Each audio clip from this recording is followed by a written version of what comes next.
মুসলমানের সন্তান আল্লাহর নারাজির কাজে, আল্লাহর অসন্তুষ্টির কাজে সে ভালো বোধ করে, তার অন্তর অসুস্থ হয়ে গেছে, ইবাদতের স্বাদ উঠে গেছে।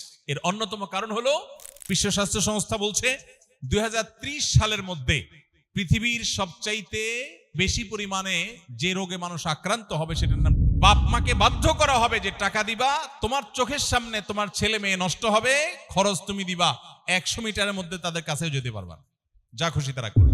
হারাম সম্পর্কের, জেনার সম্পর্কের ব্যাপারে মানুষ খুল্লম খোলা বলে। অবৈধ কাজের সঙ্গী এই পরিচয় নির্দ্বিধায় দেয়া হচ্ছে। ইয়া আল্লাহ ইয়া আল্লাহ ইয়া আল্লাহ ইয়া আল্লাহ।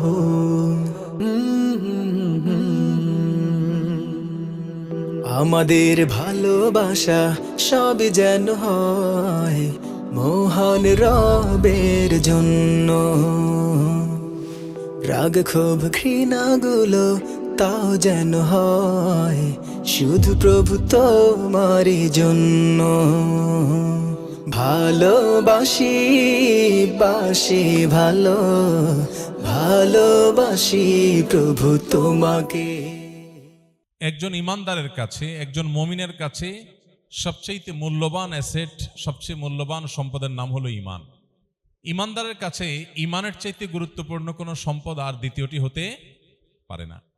আমাদের প্রিয় নবী আলাইহিস সালাম ইরশাদ করেছেন, ঈমানের প্রকৃত স্বাদ, ঈমানের যে আসল তৃপ্তি, ঈমানের যে প্রকৃত অনুভব, এটি আস্বাদন করবার সুযোগ সেই মানুষদের হয়েছে যাদের মধ্যে কিছু বিশেষ গুণ এবং বৈশিষ্ট্য আছে। এর মধ্যে একটা গুণ হলো, কোনো ব্যক্তি ঈমান আনার পর, আল্লাহর প্রতি বিশ্বাস স্থাপন করবার পর কুফর বা আল্লাহর প্রতি অবিশ্বাসের দিকে ধাবিত হওয়ার এই কাজ তার কাছে আগুনে নিক্ষেপ হয়ে মৃত্যুবরণ করার চাইতেও কঠিন।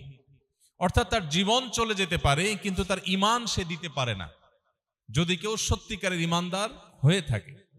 আমরা নবী করিম সাল্লাল্লাহু আলাইহি সাল্লামের সময়কার সাহাবায়ে কেরাম রিদওয়ানুল্লাহি তাআলা আলাইহিম আজমাইনের যে স্যাক্রিফাইস, তাদের যে আত্মত্যাগ, তাদের যে অবদান, এ বিষয় সম্পর্কে যখন আমরা পড়াশোনা করি আমরা দেখতে পাই যে জীবনের সব কিছুর বিনিময়ে তারা ঈমানকে উঁচিয়ে রেখেছেন। এবং তাদেরও আগে বিভিন্ন আম্বিয়া আলাইহিমুস সালাতু ওয়াস সালাম আল্লাহর বিভিন্ন প্রিয় বান্দাদেরকে শুধু ঈমান আনবার দায়ে, ঈমান আনবার কারণে তাদের কাউকে করাত দিয়ে দুটুকরা করে ফেলা হয়েছে, কাউকে জ্বলন্ত আগুনে গর্ত করে সেখানে জ্বলন্ত আগুন জ্বালিয়ে সে জ্বলন্ত আগুনে তাদেরকে নিক্ষেপ করে দেওয়া হয়েছে। এক একজনকে এক একভাবে নির্মম থেকে নির্মমতর উপায়ে শাহাদাত বরণ করতে হয়েছে। এরপরও তারা কেউ ঈমানের বেলায় ন্যূনতম কোনো স্যাক্রিফাইস করেননি, ত্যাগ করেননি। কিন্তু আজ আমরা যখন 2026-এর পৃথিবীতে বসবাস করছি, আমরা একটু চোখ মেললেই দেখব চতুর্দিকে ঈমান বিক্রির এক হিড়িক চলছে। মুসলিম নামধারী আমরা যারা আছি, আমরা আমাদের কাছে সবচেয়ে গুরুত্বহীন বিষয়ের নাম হলো আমাদের ঈমান, আমাদের আইডেন্টিটি। দুনিয়ার অন্য যে কোনো বিষয়ের গুরুত্ব আমার কাছে আমার মুসলিম আইডেন্টিটি, আমার তাকওয়া, আমার ঈমানি চেতনা এর চাইতে বেশি গুরুত্বপূর্ণ হয়ে গেছে। এটি দুর্ভাগ্যজনক বাস্তবতা, কিন্তু এটি অনাকাঙ্ক্ষিত হলেও অপ্রত্যাশিত বা অভাবনীয় নয়। কারণ নবী করিম সাল্লাল্লাহু আলাইহি সাল্লাম প্রায় ১৫০০ বছর আগে আমাদেরকে সতর্ক করেছেন। তিনি বলেছেন, বাদিরু বিল আমালি ফিতানা কাকিতাইল লাইলিল মুজলিম, তোমরা নেকামল ভালো কাজের প্রতি ধাবিত হও, দ্রুততার সাথে ভালো কাজ নেকামলের প্রতি অগ্রসর হও সেই সময় আসার আগে যখন ফিতনা গোটা পৃথিবীকে ছেয়ে যাবে রাতের অন্ধকারের মতো। অন্ধকার যেরকম পুরো পরিবেশকে ছেয়ে যায়, ফিতনা গোটা দুনিয়াকে এরকম ছেয়ে যাবে। অন্য এক হাদিসে নবী আলাইহিস সালাম বলেছেন, এমন একটা সময় আসবে যে ফিতনা তোমাদের বাসা বাড়ি সবগুলোকে ছেয়ে যাবে, ঢেকে ফেলবে। তো সেই সময়টি আসার আগে তোমরা নেকামলের দিকে অগ্রসর হও, ধাবিত হও। যখন ফিতনা গোটা পৃথিবীকে ছেয়ে যাবে, দিন পালন করা, দিন ধারণ করা, মুসলিম আইডেন্টিটিকে উঁচিয়ে রাখা এটা সবচেয়ে কঠিন হয়ে যাবে। সেই সময়ে ইউসবিহুর রাজুল মুমিনা ওয়া ইউমসি কাফিরা, একজন মানুষ সকালে ঈমানদার থাকবেন কিন্তু সন্ধ্যায় তিনি বেঈমান হয়ে যাবেন। এত ঠুনকো হয়ে যাবে ইমান যে সামান্য সময়ের ব্যবধানে একজন পাক্কা মুমিন তিনি আবার বেঈমান হয়ে গেছেন। অথবা এর বিপরীত হবে ওয়ায়ুমসি মুমিনা ওয়ায়ুসবিহু কাফেরা, সন্ধ্যায় ইমানদার ছিলেন, রাতটা পার হতে না হতেই সকালে তিনি কাফেরে পরিণত হয়েছেন, অবিশ্বাসী এবং আল্লাহর অবাধ্য মানুষে পরিণত হয়েছেন। ইয়াবিউ আহাদুহুম দীনাহু বিআরাদিন মিনাদ দুনিয়া, দুনিয়ার সামান্য স্বার্থ, সামান্য বস্তুর বিনিময়ে তার ঈমানকে বিক্রি করে দিবে। মুহতারাম হাজরিন, এমন একটি সময় আমরা পার করছি যে সময়টাতে আমরা সেই ফিতনাগুলোর আজ মুখোমুখি। সবচেয়ে দুর্ভাগ্যজনক বাস্তবতা হলো আমাদের ঈমান কখন চলে যাচ্ছে, আমরা কখন আল্লাহর থেকে দূরে সরে যাচ্ছি, সেটি বুঝবার মতো ন্যূনতম যে সেন্স একজন মুসলমানের থাকার কথা সেটিও আমরা আজ হারিয়ে ফেলেছি। মুহতারাম হাজরিন, আর সেজন্যই আজ আমরা ফিতনা সংকুল যে সময়টি আসার ব্যাপারে নবী আলাইহিস সালাম আমাদেরকে সতর্ক করে গেছেন, সে সময়টির ভয়াবহতা এবং কতভাবে আমাদের এই ফিতনাগুলো আমাদের দ্বীন এবং ঈমান রক্ষার ক্ষেত্রে বাধা হয়ে দাঁড়াচ্ছে সে বিষয়টি এবং সেটা থেকে উত্তরণের উপায় কি, এবং এই কঠিনতম সময় যদি কেউ ঈমানকে ধরে রাখবার সংগ্রামে জয়ী হয়, নিজের আত্মপরিচয়কে কেউ টিকিয়ে রাখবার চেষ্টায় সে জয়ী হয়, আল্লাহর কাছে তার রিওয়ার্ড এবং পুরস্কার কি হবে, এই বিষয়গুলোকে আমরা সংক্ষেপে আলোকপাত করার চেষ্টা করব। মুহতারাম হাজরিন, নবী আলাইহিস সালাম আমাদেরকে আগেই সতর্ক করেছেন, যেটা একটু আগে আমরা শুনলাম, যে শেষ জমানায় কিয়ামতের আগে, কিয়ামত যত নিকটবর্তী হবে, পৃথিবীতে দিন পালন, পৃথিবীতে দিন ধারণ, ঈমান রক্ষা করা এটা তত সংকটময়, কঠিন থেকে কঠিন, কষ্টকর, দুঃসাধ্য বিষয়ে পরিণত হবে। এবং এ থেকে উত্তরণের জন্য নবী আলাইহিস সালাম পরিষ্কার কিছু দিক এবং নির্দেশনা আমাদেরকে দিয়েছে। যেই বাধার কারণে আমরা ঈমান আমল চর্চা করতে পারি না, সে বাধাকে আমরা এক কথায় বলতে পারি ফিতনা। এই ফিতনা, এই শব্দটি কোরআনে বিভিন্নভাবে আল্লাহ তাআলা আলোকপাত করেছেন। নবী আলাইহিস সালামের বহু হাদিসে ফিতনা সম্পর্কে আলোকপাত হয়েছে। হাদিসের গ্রন্থগুলোতে কিতাবুল ফিতান বা ফিতনা সংক্রান্ত অধ্যায় আলাদা আলাদাভাবে রচিত হয়েছে। কিন্তু দুর্ভাগ্যজনক বাস্তবতা হলো আমরা আজ সর্বস্তরের সাধারণ মুসলমান আমরা ফিতনা সম্পর্কে খুব বেশি একটা ওয়াকিফাল না। মুহতারাম হাজরিন, ফিতনা শব্দের অর্থ হলো পরীক্ষা, বিভ্রান্তি, অরাজকতা। শেষ যুগে বিশেষ করে সত্য এবং অসত্যের মধ্যে পার্থক্য করা কঠিন হয়ে যাবে। এরকম ধোঁয়াশাচ্ছন্ন পরিবেশ, এরকম ধোঁয়াশাচ্ছন্ন বিষয়কে ফিতনা বলা হয়। এই ফিতনা, এটা যখন পতিত হয়, মানুষ যখন ফিতনায় আক্রান্ত হয়, ৫ ওয়াক্ত নামাজ পড়ছে, ফিতনায় আক্রান্ত হতে পারে। একজন মানুষ আলিম, ওয়াজ ও নসিহত করে বেড়ায়, কিন্তু তিনি নিজে ফিতনায় ডুবে আছে। হতে পারে একজন নারী, তিনি আপাদমস্তক নিজেকে আবৃত রাখেন, আল্লাহ নির্দেশ পালনার্থে পর্দার বিধানকে মেনে চলেন।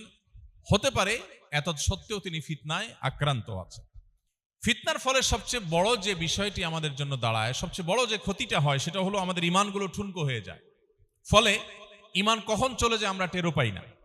দ্বিতীয়ত, ফিতনার ফলে ইবাদতের প্রতি অনীহা তৈরি হয়। আজ যেদিকে তাকাবেন, অনেক মুসলমান আছেন যিনি আসলে ভালো মুসলমান হওয়ার চেষ্টা করেন এবং তার চেষ্টার কোনো ত্রুটি নাই, সদিচ্ছার কোনো ত্রুটি নাই। তিনি চান তিনি আল্লাহর ওলি হতে, আল্লাহর প্রিয় বান্দা হতে, তিনি চান নেককার মানুষ হতে, আব্দে সালেহ হতে, কিন্তু কেন জানি হয়ে ওঠে না। শত সহস্র মানুষের এই মনোবেদনা, অসংখ্য অগণিত মুসলমানদের মনের এই কষ্ট আছে যে তারা খুব নেককার মানুষ হয়ে উঠতে চান, কিন্তু দিন শেষে এটা করতে পারেন না। রমজান এলে কত আমল করবার সদিচ্ছা জাগে, কিন্তু রমজান পার হয়ে চলে যায়, তেমন কিছু করা হয়ে ওঠে না। তো এই জিনিসগুলো হয়ে থাকে মূলত ফিতনায় আক্রান্ত থাকার ফলে। একজন অসুস্থ মানুষ যেরকম অনেক সময় যে কোনো খাবারের স্বাদ আস্বাদন করতে পারেন না, অনুভব করতে পারেন না, ঠিক একইভাবে ফিতনায় ডুবে থাকা মানুষ ইবাদতের স্বাদ, ইবাদতের তৃপ্তি পান না। ফলে তার কাছে ইবাদতটা এটা এনজয় করার মতো বিষয় বা তৃপ্তিদায়ক বিষয় না হয়ে বরং তার কাছে বোঝা হয়ে যায়। যেমন নামাজ, আমরা আজকাল বেশিরভাগ মানুষ নামাজ পড়ি, কিন্তু এটা আমাদের এক ধরনের প্রেসার, আল্লাহর পক্ষ থেকে দেওয়া বোঝা, নাউজুবিল্লাহ, একটা চাপ, একটা দায়িত্ব মনে করি। এটা যে আমার নিজের বেঁচে থাকার জন্য প্রয়োজন, নট অনলি এর বিনিময়ে আল্লাহ আখিরাতে দিবেন, দুনিয়াতেই যে এটা আমার বেঁচে থাকার জন্য অত্যন্ত গুরুত্বপূর্ণ। আমার সুখী জীবনের পেছনে অনেক বড় রসদ যোগায় নামাজ, সালাত। সেটুকু অনুভব আমরা কজন মানুষ করতে পারি? এমনকি যারা আমরা কোরআন এবং হাদিসের ইলম অর্জন করার তৌফিক হয়েছে, মাদ্রাসায় পড়ে নিয়মতান্ত্রিক ভাবে তথাকথিত আলেম হয়েছে, এরপরও দেখা যাবে যে ইবাদতের স্বাদ, ইবাদতের তৃপ্তি আমরা পাই না। ইবাদতের তৃপ্তি যে পাই না, এটা ইবাদত দিকে তাকালে বোঝা যায়। নামাজ কত তাড়াতাড়ি শেষ করে আমরা মসজিদ থেকে বের হব, তার জন্য আমরা ব্যাকুল হয়ে যাই। মসজিদে আসার জন্য আমরা এতটা ব্যাকুল হই না, মসজিদ থেকে যাওয়ার জন্য যতটা ব্যাকুল আমরা থাকি।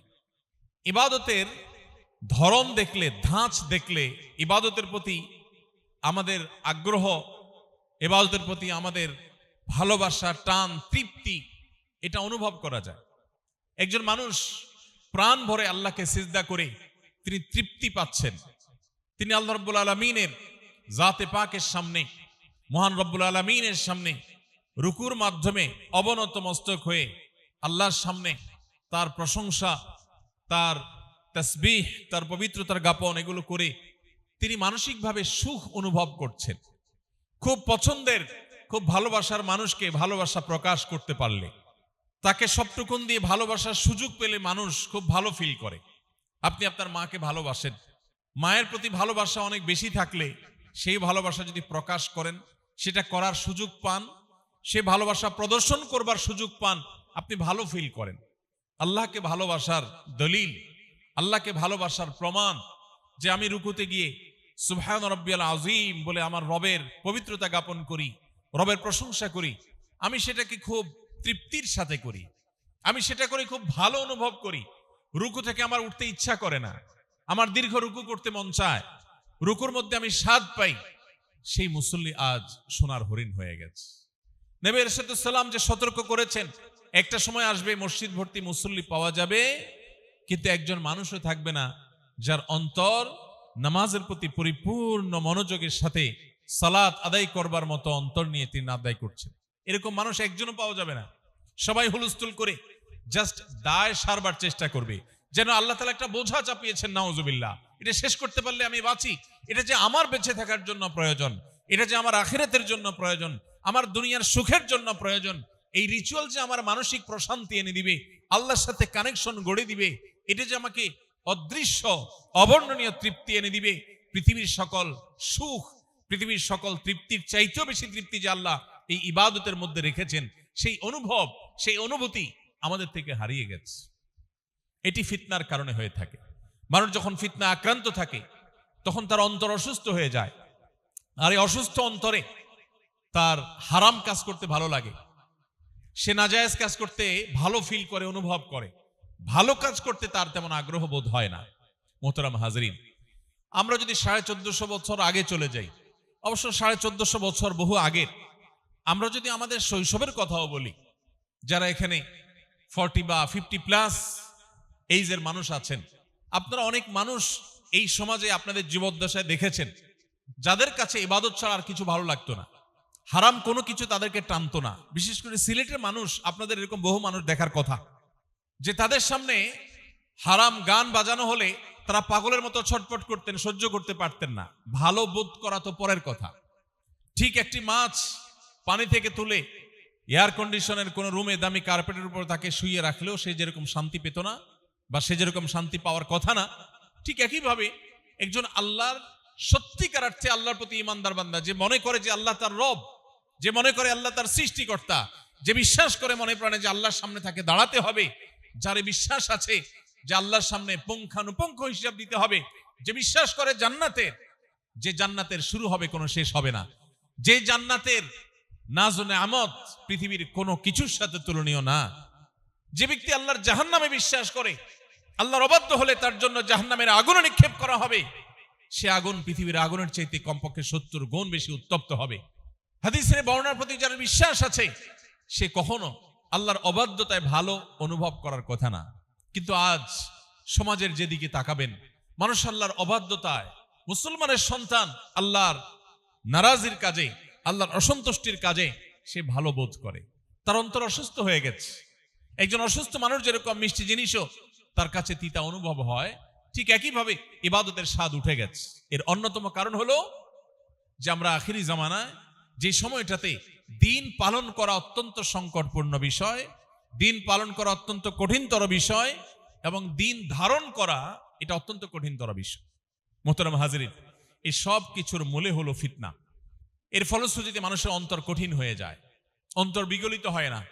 সাহাবা ইকরাম, আমাদের সালাফে সালেহিন, ইসলামের ইতিহাসের পূর্বসূরি যে সমস্ত মনীষীরা ছিলেন, একটি কথা থেকে একজন মানুষের হেদায়েত হয়ে গেছে। আর এখন কোরআনে কারীমের আয়াতের পরে আয়াত আমরা অর্থ সহকারে পড়ি, চোখের সামনে দিয়ে চলে যায়, আমাদের জীবনকে কোনো পরিবর্তন করে না। আল্লাহর ভয়ে আমাদের অন্তরগুলো বিগলিত হয় না। আমরা মুসলমান দাবি করি, কিন্তু ইসলামের কোনো ফিল, অনুভব আমাদের ভেতরে নেই। এর অন্যতম কারণ নবীজি সতর্ক করে গেছেন। তিনি 1400 বছর আগে সতর্ক করে গেছেন, সময় আসবে যখন ফিতনা সব কিছুকে ছেয়ে যাবে, ঈমান ঠুনকো হয়ে পড়বে, দুর্বল হয়ে পড়বে, অন্তর কঠোর হয়ে যাবে, আল্লাহ থেকে মানুষ দূরে সরে যাবে, তার কাছে দুনিয়ার সব ভালো লাগবে, আল্লাহর ইবাদত ভালো লাগবে না। এই ভয়ঙ্কর কঠিন পরিস্থিতি আসার আগে ইবাদতের দিকে ধাবিত হও। তিনি সতর্ক করেছেন, মানুষ ঈমান বিক্রি করবে পার্থিব সামান্য একটু স্বার্থের কারণে, সামান্য একটু স্বার্থের কারণে তার মুসলিম আইডেন্টিটিকে সে ছেড়ে দিতে দ্বিধাবোধ করবে না। এই সময়টা আমরা পার করছি। সময়তে হাজিরি, এই জন্য নবী করিম সাল্লাল্লাহু আলাইহি সাল্লাম আমাদেরকে বারবার সতর্ক করেছেন। আমরা সেই সতর্কীকরণটাকে যদি গ্রহণ করে জীবনকে গড়তে চাই, তাহলে এই যুগের ফিতনাগুলো সম্পর্কে আমাদের ওয়াকিফাল হতে হবে। আমাদের জানতে হবে যে কোন কোন ফিতনা আছে। এই যুগে যে সমস্ত ফিতনা আমাদের ঈমানকে, আমাদের মুসলিম আইডেন্টিটিকে ধ্বংস করে দিচ্ছে, এর মধ্যে অন্যতম বা সবচেয়ে বড় ফিতনার বিষয় হলো আদর্শিক এবং ঈমানি ফিতনা। আমাদের ঈমানের জন্য যে ফিতনা, সেই ফিতনাগুলো, এগুলোর আলোচনা অনেক দীর্ঘ সময় সাপেক্ষ বিষয়। আমি শুধু এইটুকু বলবো যে আজ এমন বহু বিষয় আমাদের সামনে আসছে, বিশেষ করে তরুণদেরকে আমরা বলতে চাই, যে বিষয়গুলো আমাদের ঈমানকে নড়বড় করে দেওয়ার জন্য, ঈমানকে দূর করে দেওয়ার জন্য অত্যন্ত ভয়ঙ্কর ভাবে কাজ করছে। মুসলমানদের ঈমানকে সন্দেহের মধ্যে ফেলে দেওয়ার জন্য শয়তান এবং তার অনুসারীরা, আল্লাহ কোরআনে কারীমে শয়তানকে দুই ভাগে ভাগ করেছেন। এক হলো মানুষ শয়তান, আর একটা হলো জিন শয়তান। জিন শয়তানের অনুসারী যে মানুষ শয়তানরা আছে, তারা মানুষের ঈমানকে নষ্ট করবার জন্য বহুবিধ উপায় তারা অবলম্বন করে। এর ভিতরে একটা হলো কনফিউশন তৈরি হয়, সন্দেহ তৈরি হয়, এরকম বিভিন্ন প্রশ্ন তোলা। প্রশ্ন তুলে অ্যাবসোলিউট রাইট এবং পরিপূর্ণভাবে নিরঙ্কুশ সত্য কোনো বিষয়কে আপনি সন্দেহের মধ্যে ফেলে দিতে পারেন। আপনার পিতৃ পরিচয়, আপনার আপন ভাই বোনের পরিচয়, এগুলো নিয়েও যদি আপনাকে কনফিউশন তৈরি করবার জন্য প্রশ্ন করে, এই প্রশ্ন আপনাকে কনফিউশনে ফেলে দিতে পারে। নিরঙ্কুশ সত্য বিষয়কে মানুষের অন্তরে সন্দেহের দানা বেঁধে দেওয়ার জন্য কিছু প্রশ্ন ছুড়ে দেওয়া যথেষ্ট। আর এই যাতে কনফিউশনগুলো সবচেয়ে বেশি তৈরি করে ইবলিস। এই জন্য বলেছি আমি, ইবলিসের অনুসারী যে মানুষগুলো আছে, মানুষ শয়তান, এরা সমাজে নানান কনফিউশন তৈরি করছে। মুসলমানের সন্তানরা এই সমস্ত কনফিউশনগুলোর কারণে, সন্দেহের কারণে অনেকের ঈমান ঠুনকো হয়ে আছে। চক্ষু লজ্জা মানুষের সামনে বলতে পারে না। তার ইসলামের প্রতি আস্থার ঘাটতি তৈরি হয়েছে। শয়তান তার মনে নানা ওয়াসওয়াসা ঢুকিয়েছে, কুমন্ত্রণা ঢুকিয়েছে। আমি আগে বলেছি, কুমন্ত্রণা বা ওয়াসওয়াসা বা এই জাতীয় কনফিউশন তৈরি করবার মতো প্রশ্ন, এগুলো একেবারে নিরঙ্কুশ সত্য বিষয় যদি কারোর অন্তরে বা কারোর মাথায় একবার গেঁথে দেয়া হয়, মুহূর্তের জন্য হলেও তিনি সে বিষয়ে চিন্তা করেন, এবং এই চিন্তা ভাবনা কখনো কখনো তাকে ভয়ঙ্কর রকমের সন্দেহের লেভেলে নিয়ে যায়। এইটা একটা ফিতনা যেটা এখন চলমান আছে। আমরা আল্লাহকে নিয়ে, দ্বীনের অনেক বিষয় নিয়ে শয়তানের তৈরি করা অনেক প্রশ্ন দেখছি। নবী করিম সাল্লাল্লাহু আলাইহি সাল্লামকে যখন এরকম কোনো সন্দেহ তৈরি হওয়ার মতো বিষয় কারোর মাথায় আসার কথা বলা হয়েছে, তখন তিনি বলেছেন, কারোর মনে এরকম সন্দেহ আসে সেই জন্য আল্লাহর কাছে পানা চায় শয়তান থেকে। কারণ মনের ভিতরে এই ধরনের চিন্তা আসার মানে হলো শয়তান উপস্থিত হয়েছে, সে অ্যাক্টিভ হয়ে গেছে, এবং শয়তানের অস্তিত্ব অনুভব করে সাথে সাথে কেউ যদি আউযু বিল্লাহি মিনাশ শাইতানির রাজিম পাঠ করে, ইনস্ট্যান্ট সাথে সাথে সে অন্তর থেকে যদি আল্লাহর কাছে সাহায্য প্রার্থনা করে, তার অন্তরে ঈমানের শক্তি অনুভব করবে, সে ফাইট করতে পারবে শয়তানের সে ওয়াসওয়াসার সাথে। আর যদি কেউ সে ওয়াসওয়াসাকে নিয়েই ধরে থাকে, সেটাকে রুট ধরে সামনে অগ্রসর হতে থাকে, তাহলে সে যত বড় বুদ্ধিমানই হোক না কেন, তার ঈমান ধরে রাখা কঠিন থেকে কঠিনতর বিষয়ে পরিণত হবে। মোহতারাম হাজিরিন, আজকে ঘরে ঘরে আজ নাস্তিক্যবাদ, এগোনাস্তিক্যবাদ, সংশয়বাদী মুসলমান এটা আজ তৈরি হচ্ছে।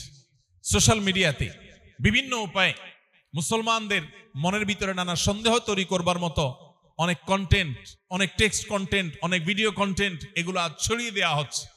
মুসলমানের কর্তব্য আল্লাহ তাআলার প্রতি ঈমান আনার এই সম্পদ, ঈমানের এই দৌলত, এটা আখিরি জামানাতে শেষ যুগে এসে ধরে রাখা কঠিন হবে। নবী আলাইহিস সালাম বলেছেন, ইয়াতি আলান নাসি জামান, একটা সময় আসবে মানুষের কাছে, আস-সাবিরু ফীহিম আলা দীনিহি, যে ব্যক্তি ওই যুগে তার দ্বীনের উপর টিকে থাকবে, এই ব্যক্তির অবস্থান হবে কাল কাবিদি আলাল জামার, জ্বলন্ত কয়লা হাতে ধরে রাখার মতো কঠিন বিষয় হবে ঈমান ধরে রাখার মতো বিষয়। এই চিন্তা যখন একজন ঈমানদার করবে, তখন সে বিশ্বাস করবে যে যত কনফিউশন হচ্ছে এগুলো সবই হলো আমার ঈমানকে হরণ করবার শয়তানি চক্রান্ত, বিধায় আমি আমার ঈমান নিতে দিব না। আল্লাহর কাছে সাথে সাথে পানাহ চাইলে আমরা মনে করতে পারি মুখে আউযু বিল্লাহি মিনাশ শাইতানির রাজিম পড়লে এটার এফেক্টে আমার মনের অস্বস্তি চলে যাবে। হ্যাঁ, চলে যাবে। আপনি যদি সেই ইয়াকিন, সেই বিশ্বাস নিয়ে আল্লাহর প্রতি পূর্ণভাবে নিজেকে সমর্পণ করে আউযু বিল্লাহি মিনাশ শাইতানির রাজিম পাঠ করেন, আল্লাহর দিকে ধাবমান অন্তর যদি হয়, তাহলে আপনি সন্দেহাতীতভাবে নিশ্চিত থাকতে পারেন আল্লাহ তাআলা আপনাকে এই ফিতনা থেকে হেফাজত করবে। মোহতারাম হাজরিন, আজ পৃথিবীটাকে এমন ভাবে ঢেলে সাজানো হচ্ছে, এমন ভাবে তৈরি করা হচ্ছে, মুসলমানদের সমাজকে এমন ভাবে প্রস্তুত করা হচ্ছে যে আমাদের বাচ্চারা তারা সমাজে খুব স্বাভাবিকভাবে যদি বেড়ে ওঠে, তারা যদি শিক্ষা প্রতিষ্ঠানের ক্লাসগুলো স্বাভাবিকভাবে অতিক্রম করে, কেউ তাদেরকে প্রেসার ক্রিয়েট করতে হবে না, কেউ তাকে জোর করতে হবে না। সে শুধুমাত্র স্বাভাবিকভাবে বেড়ে উঠলেই হাফ বা সিকি কিংবা তার চাইতে বেশি পরিমাণে নাস্তিক্যবাদ এটা তার মধ্যে ধারণ করে সে বেড়ে উঠবে। এমন এক ভয়ঙ্কর সময় আমরা পার করছি, যেটা 20 বছর, 30 বছর, 40 বছর আগে এতটা ছিল না। এখন আমাদের সন্তানদেরকে মুসলিম আইডেন্টিটির উপরে টিকিয়ে রাখা, এটা এই যুগের সবচেয়ে কঠিন কাজ। সাদিক সাহেবের মতো এরকম 20 তলা 22 তলা বা আরো 200-400 তলার বিল্ডিংও যদি করে কেউ অল্প সময়ের ব্যবধানে, এটা যতটা আশ্চর্যের, এটা যতটা অবাক করার। একজন মানুষ এই সমাজে সন্তানের বাবা হয়েছেন এবং ফিতনার আগুনের যে আঁচ চতুর্দিক থেকে অনুভব করা হচ্ছে, এখান থেকে তার সন্তানকে বাঁচিয়ে মুসলিম আইডেন্টিটিকে ধরে রাখতে পেরেছেন। আল্লাহর কসম, এটা মাত্র অল্প সময়ের ব্যবধানে বিশাল বড় অট্টালিকা করার চাইতেও কঠিন কাজ এবং অবাক করার মতো কাজ। ঘরে ঘরে আজ মানুষ সাফার করছে, অনেক অভিভাবক হয়তো ফিল করছেন না। এই জন্য ফিতনার জাল চতুর্দিকে বিছানো আছে। পড়ানো হচ্ছে হয়তো সাধারণ জ্ঞানের বই, পড়ানো হচ্ছে, দেওয়া হচ্ছে হয়তো স্বাভাবিক এবং জেনারেল কোনো নলেজ, কিন্তু সেটার খাঁজে ভাঁজে ঢুকিয়ে দেওয়া হচ্ছে কুফরের বিষ, সেটার ভাঁজে ভাঁজে দিয়ে দেওয়া হচ্ছে আমার সন্তানের ঈমানকে ধ্বংস করবার নানা আয়োজন। হয়তো আপনার সামনে পেশ করা হচ্ছে নিছক বিনোদন, কিন্তু তার প্রতিটা খাঁজে ভাঁজে ঢুকিয়ে দেওয়া হচ্ছে কুফর, যেটা আপনার ঈমানকে নড়বড়ে করে দিবে, আপনার বিশ্বাসকে দুর্বল করে দিবে। পৃথিবীটাকে এমন ভাবে ডিজাইন করা হচ্ছে, এমন ভাবে প্ল্যান করা হচ্ছে, এমন ভাবে সাজানো হচ্ছে যে আপনি নিজের অজান্তে বেঈমান হওয়ার মতো জায়গায় চলে যাবেন। এটি 1450 বছর আগে নবী সাল্লাল্লাহু আলাইহি ওয়াসাল্লাম আমাদেরকে সতর্ক করে গেছেন। এটি ফিতনার একটা দিক যেটা আমাদের ঈমানের উপরে আঘাত করে, এবং এটি আসার হাজারো দিক আছে যেটি দীর্ঘ সময় ধরে আলোচনা করা, বিশ্লেষণ করা প্রয়োজন। এই জন্য আমাদের প্রয়োজন হলো সতর্কতা গ্রহণ করা। কিভাবে আমরা ঈমানের উপর এই সমস্ত আঘাত থেকে আমরা ঈমানকে সেভ করব, নিরাপদে রাখবো, সেটা আমরা শেষে বলবো ইনশাআল্লাহ। দ্বিতীয়ত যে ফিতনার কথা বলতে চাই সেটা হলো নৈতিক এবং চারিত্রিক ফিতনা। এটা বিশেষ করে গোটা পৃথিবীর উপর এমন ভাবে অ্যাপ্লাই করা হচ্ছে, এমন ভাবে প্রয়োগ করা হচ্ছে, আজকের পৃথিবীতে চারিত্রিক সততা এটা গল্পের সেই তথাকথিত সোনার হরিণ, স্বর্ণের হরিণ পাওয়া এটা যেরকম কঠিন বা অসম্ভব, আজ পৃথিবীর যেই কোনো সমাজে সেরকম যুবক এবং তরুণ পাওয়া কঠিন হয়ে গেছে, যে যুবক এবং তরুণ তার চরিত্রকে সকল প্রকার কলঙ্ক থেকে বাঁচাতে পেরেছে, অপবিত্রতা থেকে, নোংরামি থেকে রক্ষা করতে পেরেছে, যে শুধু হালাল এবং বৈধ সম্পর্কের জন্য অপেক্ষা করেছে, মুহূর্তের জন্য কোনো হারামের ছিটা ফোঁটা তার গায়ে লাগতে দেয়নি, সেরকম নিষ্কলুষ, সেরকম পুত পবিত্র তরুণ পাওয়া এই সমাজে এখন স্বর্ণের হরিণ পাওয়ার চাইতেও কঠিন বিষয়ে পরিণত হয়েছে। এটা এমনি এমনি হয়ে গেছে না, এমনি এমনি হয়নি, এটা সুদূর প্রসারী পরিকল্পনার অংশ। গোটা পৃথিবী ছেয়ে গেছে এই ফিতনায়। আপনি আমাদের দেশের কথা যদি বলেন, খুব সচেতনভাবে লক্ষ্য করলে আপনি দেখতে পাবেন, মাত্র 2-3 দশক আগেও এই দেশে, এই মাটিতে অবৈধ বা হারাম সম্পর্ক কেউ করতে 10 বার সে চিন্তা করত। মানুষের মধ্যে সহজাত লাজুকতা, লজ্জাশীলতা এই লেভেলে ছিল যে বৈধ স্বামী স্ত্রীর পরিচয়টাও শুরুতে দিতে মানুষ একটু ইতস্তত বোধ করত। আর এখন নির্লজ্জের মতো সম্পূর্ণভাবে জড়তা এবং অস্বস্তি ছাড়াই হারাম সম্পর্কের, জেনার সম্পর্কের ব্যাপারে মানুষ খুল্লম খোলা বলে, হারাম কাজের সঙ্গী এই পরিচয় দিয়ে দেয়। আগে মানুষ বৈধ স্ত্রীর পরিচয়টা শুরুর দিকে দিতে তরুণদের মধ্যে লজ্জা বোধ হতো, এক ধরনের অস্বস্তি কাজ করত শুরুর দিকে। অথচ এখন একটা হারাম কাজের সঙ্গী, অবৈধ কাজের সঙ্গী এই পরিচয় নির্দ্বিধায় দেয়া হচ্ছে, এবং একটা জেলা শহর বাদ নেই যে এই ধরনের কালচার নাই। এটা এমনি এমনি হয়ে যায় নাই, এটা ছেয়ে গেছে সমাজে। এই জন্য নবী সাল্লাল্লাহু আলাইহি সাল্লাম তিনি বলেছেন, মাইয়াদমানলি মা বাইনা লিহিয়াইহি ওয়া মা বাইনা রিজলাইহি আদমাল্লাহুল জান্নাহ। যে ব্যক্তি তার 2 চোয়ালের মধ্যবর্তী অঙ্গ অর্থাৎ মুখ, আর যে ব্যক্তি তার 2 পাও বা রানের মধ্যবর্তী অঙ্গ, তার সম্ভ্রম, ইজ্জত, এগুলোকে যে ব্যক্তি হেফাজত করবার দায়িত্ব নিবে, নবীজি বলেছেন আমি তার জন্য জান্নাত আল্লাহর পক্ষ থেকে তাকে পাইয়ে দেওয়ার দায়িত্ব নিলাম। মুহতারাম হাজরিন, আজ চারিত্রিক স্খলন এটা এমন পর্যায়ে পৌঁছেছে, এখন আর যুবক, তরুণ, পরিণত বয়স হওয়ার অপেক্ষা করতে হয় না। ছোট ছোট বাচ্চারা পর্যন্ত আজ এই ফিতনায় জর্জরিত। নানাভাবে এই ফিতনা আমাদের সন্তানদেরকে, আমাদের কলিজার টুকরা বাচ্চাদেরকে, ছোট ভাই বোনদেরকে, পরিবারের সদস্যদেরকে আমাদেরকে ধ্বংস করে দেওয়া হচ্ছে। এবং এই নৈতিক এবং চারিত্রিক ফিতনা এটা ছেয়ে যাওয়ার কারণে কেউ চাইলেও বাঁচতে পারছেন। বহু তরুণ, বহু যুবক, শত শত হাজারো তরুণ আছে যে পানি থেকে মাছকে উপরে তুললে যেরকম সে ছটফট করে বাঁচার জন্য, ইমানকে বাঁচাবার জন্য, নিজের চরিত্রকে কালিমা মুক্ত রাখবার জন্য ছটফট করতে থাকে, কিন্তু তার জন্য কঠিন হয়ে যায়। কোথাও যাওয়ার কোনো জায়গা থাকে না যেখানে গিয়ে তার ইমানকে সে সেভ করতে পারবে। পরিবেশটা সেরকম হয়ে গেছে মোহতারাম হাজিরিন। এই জন্য বললাম, দিন পালন করা এই যুগের সবচেয়ে কঠিন কাজ। আপনি একজন বেকার যুবক থেকে একজন সফল ব্যবসায়ী হয়ে গেছেন, এটা কঠিন। একজন আপনি সাধারণ চাকুরি থেকে একজন বিশাল বড় কর্মকর্তায় পরিণত হয়েছেন, কঠিন কাজ। মনে রাখবেন, এই সবগুলো কাজের চাইতেও কঠিন কাজ হলো আপনি একজন মুসলমান হিসাবে আপনার ইসলাম চর্চা করছেন, দিন চর্চা করছেন বাধাহীনভাবে, অথবা নিজেকে ধরে রাখতে পারছেন ইমানের উপরে।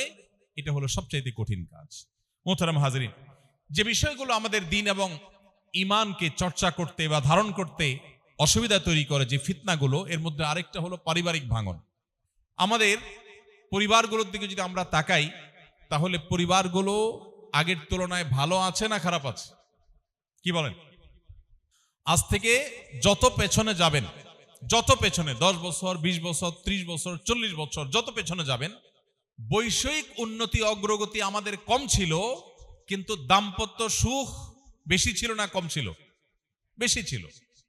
আমি এই জন্য অনেক সময় বলার চেষ্টা করি যে এখনকার তরুণরা নিজের স্ত্রীকে ভালোবাসা জানাবার জন্য কত উপায় আছে। SMS করে ভালোবাসা জানায়, মোবাইল কলে ভালোবাসা জানাতে পারে, মেসেঞ্জারে জানাতে পারে, কত রকমের গিফট দেওয়ার অপশন যুবকদের সামনে আছে, কত রকমের খাবার খাওয়ানো, ভালোবাসা যেন হয় তার জন্য হাজারটা কাজ করার উপায় আছে। মগর ভালোবাসা আগের মতো হয় না। সিনিয়র যারা আছেন, মুরব্বী যারা আছেন, তাদের স্ত্রীর সাথে তাদের যে বোঝাপড়া, তাদের যে ভালোবাসা, তাদের যে হৃদ্যতা, তাদের যে দাম্পত্য সুখ, এটা এখন তরুণরা কল্পনাও করতে পারে না। অথচ আগে সে বৈষয়িক অগ্রগতি এতটা ছিল না। স্ত্রীর প্রতি ভালোবাসা প্রকাশ করবার জন্য একটু উপহার দিয়ে তাকে খুশি করবেন, সেটাও এত বেশি ছিল না। ভালোবাসার কথা জানাবেন, সেটারও এত পথ এবং উপায় ছিল না, কিন্তু ভালোবাসা ঠিকই ছিল। এখানে আমরা দেখতে পাচ্ছি যে বৈষয়িক উন্নতি হয়েছে কিন্তু আমাদের ক্রাইসিসও বেড়েছে, সেই তুলনায় আমাদের ভালোবাসা বাড়েনি। এটা হলো ভয়াবহ একটি ফিতনার একটা অবশ্যম্ভাবী পরিণতি। গোটা পৃথিবীর যেদিকে আপনি তাকাবেন, যেই দিকে তাকাবেন, পূর্ব থেকে পশ্চিম, উত্তর থেকে দক্ষিণ, আপনি দেখতে পাবেন পরিবার ভাঙার এক মহোৎসব চলছে, মহা আয়োজন চলছে। এবং তার ফলশ্রুতিতে আমরা আমাদের দেশেও দেখি প্রত্যেকটা জায়গায় বিবাহ ভাঙার এক হিড়িক চলছে। দাম্পত্য সম্পর্কগুলো টিকে না। এখন বিয়ের সময় অভিভাবকরা সবচেয়ে বেশি দুশ্চিন্তায় থাকেন যে টিকবে তো, অন্য কোনো চিন্তা নাই, টিকবে কিনা এই চিন্তা। আপনি চিন্তা করুন যে 20 বছর 30 বছর আগেও, 2 যুগ 3 যুগ আগেও অভিভাবকদের মাথায় এটা আসতোই না যে বিয়ে আবার না টিকার চিন্তা কি আছে। কিন্তু এখন যত ঘটা করে বিয়ে হয় তত দ্রুততার সাথে আবার ভেঙে যায়। এই যে ভেঙে যাচ্ছে, এটা এমনি এমনি ভেঙে যাচ্ছে না, এটা অত্যন্ত সুপরিকল্পিতভাবে আমাদের পরিবার ব্যবস্থাকে ভেঙে দেয়া হচ্ছে। এর ভেতরে শয়তানের বিভিন্ন স্বার্থ লুকায়িত আছে, শয়তানের বিভিন্ন এজেন্ডা লুকায়িত আছে। সে বিষয়গুলো হয়তো দীর্ঘ আলোচনা সাপেক্ষ বিষয়, আমরা একটু খেয়াল করলে দেখতে পাবো। এই জন্য আখেরি জামানাতে, শেষ যুগে কোন পরিবার যদি ভাঙনের হাত থেকে নিজেদেরকে রক্ষা করতে পারে, পরিবারের সদস্যদের মধ্যে যদি হৃদ্যতাপূর্ণ সম্পর্ক থাকতে পারে, তাহলে এটা বিশাল বড় একটা সাকসেস। আপনারা অনেকে সহিহ মুসলিম বর্ণিত সেই হাদিস শুনেছেন। নবী আলাইহিস সালাম বলেছেন, শয়তান পানির উপরে তার সিংহাসন স্থাপন করে তার অনুসারীদেরকে, সদস্যদেরকে ছেড়ে দেয় মানুষের মাঝে শয়তানি করবার জন্য। এক এক শয়তান এক এক শয়তানি করে মানুষের মধ্যে বিচরণ করে দিন শেষে যখন দলনেতার কাছে এসে রিপোর্ট দেয়, কেউ বলে আমি মানুষকে দিয়ে আজকে অমুক আকাম করিয়েছি, খারাপ কাজ করিয়েছি, গুনাহের কাজ করিয়েছি, শয়তান অ্যাপ্রিসিয়েট করে। কিন্তু সবচেয়ে বেশি অ্যাপ্রিসিয়েট করে ওই শয়তানকে, শয়তানের সেই সদস্যকে, যেই সদস্য কোন পরিবারের মধ্যে ভাঙন ধরাতে পেরেছে। অতএব মুসলমানদের পরিবার শুধু নয়, গোটা পৃথিবীতে পরিবার ব্যবস্থা যেন ভেঙে পড়ে, এটার জন্য দেখবেন বিবাহ বহির্ভূত সম্পর্ককে অ্যাপ্রিসিয়েট করা হচ্ছে। আচ্ছা আপনি বলুন, গোটা দুনিয়াতেই বিবাহের ব্যবস্থা আছে, পৃথিবীর মুসলিম অমুসলিম সব সমাজে বিবাহের ব্যবস্থা আছে, কিন্তু বিবাহ ছাড়া একটি তরুণ, একজন তরুণী, একজন পুরুষ, একজন নারী বিবাহ ছাড়া যে হারাম রিলেশন, এইটাকে এমন ভাবে অ্যাপ্রিসিয়েট করা হচ্ছে, এটাকে এতটা ইজি করে দেওয়া হচ্ছে, মানুষ যেন সেই পথেই হাঁটে। পৃথিবীর বহু দেশে এমন ভাবে আইন করা আছে, বিবাহ কেউ পারতপক্ষে মাথা নষ্ট না হলে করার কথা না। কারণ বিবাহ যদি করে তাহলে বিচ্ছেদ হলে সম্পদের অর্ধেক স্ত্রীকে দিয়ে যেতে হবে। এখন হতে পারে যে কারোর সাথে বনিবনা হলো না, এখন বিয়ে করতে সে ফেঁসে যাবে, কি দুঃখে সে বিয়ে করবে। এর বিপরীতে বিবাহ বহির্ভূত সম্পর্ক করবে, সেখানে কোনো দায় নেই, কোনো অসুবিধা নেই। আপনি আমাদের সমাজে লক্ষ্য করলে দেখতে পাবেন বিবাহের জন্য হাজারটা বাধা। বহু অভিভাবক আছেন সন্তান অপকর্মে লিপ্ত, এটা জানার পরেও দেখেও না দেখার ভান করে। তিনি মনে করেন যে এই বয়সে একটু আধটু করবেই, কিন্তু এই অভিভাবককেও যদি বলা হয় যে বিয়ের ব্যবস্থা করেন, তিনি বলবেন বলেন কি, মাথা খারাপ, এই বয়সে নিজের পায়ে এখনো দাঁড়াতে পারেনি। আপনি যেদিকে তাকাবেন দেখবেন যে বিবাহ বহির্ভূত সম্পর্ককে অ্যাপ্রিসিয়েট করা হচ্ছে। এর অবশ্যম্ভাবী পরিণাম এবং এর ক্ষতি পৃথিবীর প্রতিটি উন্নত দেশ, পৃথিবীর প্রত্যেকটি উন্নত দেশ সাফার করছে। এমন দেশ পৃথিবীতে একটিও পাওয়া কঠিন হবে, এমন উন্নত দেশ একটিও পাওয়া কঠিন হবে যেই দেশে সন্তান জন্মের বিনিময়ে সরকারিভাবে প্রণোদনা দেয়া হয় না। একটা হলে এত ডলার, দুইটা হলে এর বেশি, তিনটা হলে আরো বেশি, বাসায় কাজের লোক সার্ভেন্ট রাখার খরচ সরকার দিবে, মাসে মাসে ভাতা দিবে, শুধুমাত্র সরকার চায় সন্তান জন্ম হোক, বাট কোনো প্রণোদনায় কাজ হচ্ছে না। আমাদের দেশ থেকে, গরিব দেশগুলো থেকে মেধাবী তরুণদেরকে তারা পাচার করে নিয়ে যাচ্ছে, শিক্ষার নামে তাদেরকে নিয়ে সেখানে এস্টাবলিশ করছে, এবং এই সন্তানগুলো আর বেশিরভাগই ফিরে আসছে না, এরা হারিয়ে যাচ্ছে, মুসলিম আইডেন্টিটি পর্যন্ত চলে যাচ্ছে, মা বাবার সাথে সম্পর্ক আস্তে আস্তে শেষ হয়ে যাচ্ছে। এসব দেশগুলো আজকে যে ভয়ঙ্কর পরিণতির মুখোমুখি হয়েছে, একটা সময় তারা তথাকথিত জন্ম নিয়ন্ত্রণ করেছে, আল্লাহর নির্দেশে বাইরে গেছে, এখন তারা হাড়ে হাড়ে টের পাচ্ছে যে কাজ তারা 2 দশক 3 দশক আগে শুরু করেছে, তার পরিণতি দেখতে তাদেরকে 100 বছর অপেক্ষা করা লাগে নাই, কয়েক দশকের মধ্যে দেখেছে যে বিশাল বড় গ্যাপ তৈরি হয়ে গেছে জেনারেশনের মধ্যে। একটা দেশ চালাবার মতো লোকবল পর্যন্ত নেই, প্রত্যেকটা দেশ, এমন একটা দেশ নাই যে দেশ উন্নত অথচ এই ক্রাইসিসের মধ্যে নাই। মোহতারাম হাজরিন, আল্লাহর সিস্টেমের বাইরে গিয়ে মানুষ যখন কিছু করতে চাইবে তার অবশ্যম্ভাবী পরিণতি হবে ধ্বংস। ইসলাম ছাড়া পৃথিবীর কোনো কল্যাণ কোথাও নিহিত নেই। মানুষ যদি কল্যাণ চায় তাকে টুডে অর টুমরো, আজ হোক, 20 বছর পরে হোক, 200 বছর পরে হোক, তাকে আল্লাহর বিধানেই ফিরে আসতে হবে। ইসলাম সন্তানদেরকে শাসন করার কথা বলে, নির্যাতন না। শাসন এক জিনিস, নির্যাতন আরেক জিনিস। আপনার ছোট ছেলে আছে, মেয়ে আছে, একটা বয়স যখন হবে সে পরিণত হবে, তখন তাকে শাসন করবার অনুমোদন শরিয়া দিয়েছে, বরং গাইডলাইন দিয়েছে যে হ্যাঁ শাসন করতে হবে। আবার বলছি, শাসন নির্যাতন না। আবার সেটা চাইলেই ছোট 2 বছর, 3 বছর, 4 বছরের বাচ্চাকে শাসন করবার অধিকার শরিয়া দেয়নি।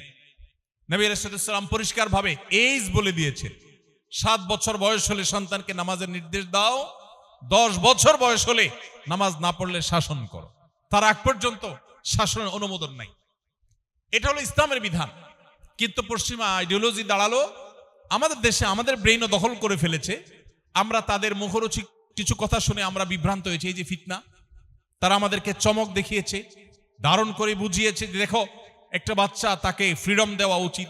ফ্রিডমের নামে, স্বাধীনতার নামে আমাদেরকে দাস বানানো হচ্ছে। ফিতনা দেখছি স্বাধীনতা, এর ভেতরে লুকায়িত আছে দাসত্ব। আমি যেটাকে স্বাধীনতা মনে করছি সেটা আমার প্রবৃত্তির দাসত্ব, সেটা আমার শয়তানের দাসত্ব।